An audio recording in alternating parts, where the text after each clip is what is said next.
Yo, it's Elliot with Yo Elliot. You got strength questions, and I got your answer. Yo, Elliot.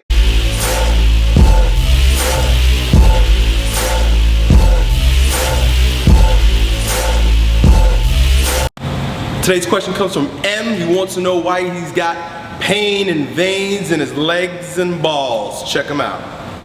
Basically, my inquiry is, I have a problem with standing up. I can lift tons of weight. I can move in any direction. I can sit down. I can do anything. But standing up more than 5 minutes, I'm killed. At 3 minutes, I'm dead. Anyway, there's a vein in my left calf which pops up like zigzag. I've taken a picture of that. I'm gonna send it to you. And when I walk, my feet and my calves have those arteries. They're not varicose. They do not look varicose. They look the way they are, but just popped up out. I feel a pain in my calves, a pain in my tibia itself, a pain in my feet. I feel lots of pressure. I feel pain in my hamstrings, but that's less than the pain in my calves. The artery, which comes from the testicle itself going to the groins, it just like a hook. It looks like a hook. That artery I have a problem with. My balls and my testicles, I feel pain in them when I stand up, even after 3 minutes. I have also varicose veins in the testicles, but in a very few percent. That it doesn't even require surgery. I've checked many doctors. I did a scan, and it said it does not require surgery. Cool, Em. Thanks for asking such a weird question. Here's a story that might support you. When my wife was pregnant with my last child, my son, biggest one, because I've got 3 girls that came before, she started suffering the same type of leg pain that you're describing. She got so much pain in her legs and had so much swelling of the veins that she really couldn't walk. Like you said, you can't stand up. She really couldn't walk and had to spend a lot of time with her leg up, literally draining the blood back into her body.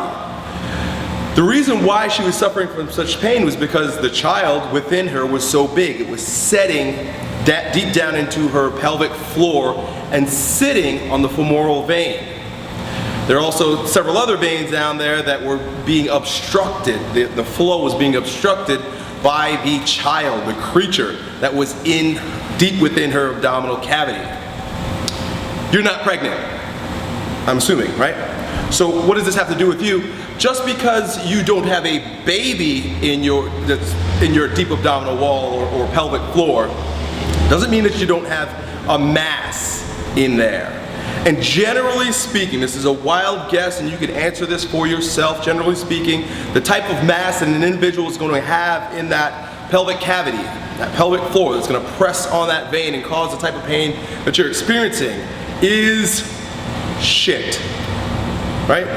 So constipation will create a situation where there's a buildup in your abdominal cavity within your colon where it swells and will rest on those veins and inhibit the ability for the blood to move freely.